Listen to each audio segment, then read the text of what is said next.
इस वीडियो में हम जानेंगे फालसे के पौधे की हिफाजत कैसे करनी चाहिए। मिसाल के तौर पर इस पौधे को कैसी मिट्टी में लगाएं, पानी देने का सही तरीका, गमले में लगा सकते हैं या नहीं, और कीड़ों से बचाने के लिए क्या करना चाहिए और किस मौसम में इसकी कटाई करनी चाहिए।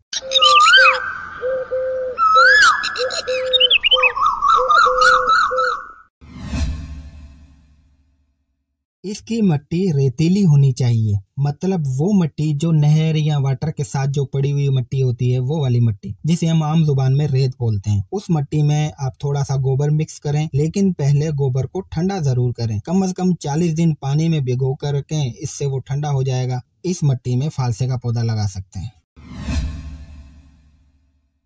फालसे के पौधे को ज़्यादा पानी पसंद नहीं है। ज़्यादा पानी में की जड़ें खराब हो जाती हैं। बस आप इससे इतना पानी दें कि इसकी जो मिट्टी है वो नम रहे। ज़्यादा पानी खड़ा भी ना होने दें और बिल्कुल खुश्क भी ना होने दें।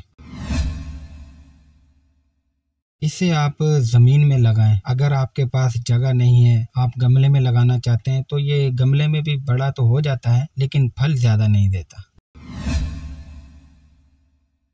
कीड़े वगैरह से हिफाजत के लिए आप कुछ घरेलू टोटके हैं वो इस्तेमाल कर सकते हैं। मिसाल के तौर पर नीम के पत्ते या बीज उबालकर आप उसका स्प्रे करें, इससे कीड़े कम हो जाते हैं। या फिर आप तकरीबन 10 लीटर पानी में 50 ग्राम कपड़े धोने वाला जो साबुन हम घर पे आम जो इस्तेमाल करते हैं, वो आप कपड़े धोने वाला साबुन जो है वो डालकर पत्तों पर छिड़काव करें, इससे भी फर्क पड़ता है। एक और तरीका ये है कि आप लहसुन और मिर्च को पीस कर पानी में मिलाकर स्प्रे करें, इससे भी बहुत फर्क पड़ता है।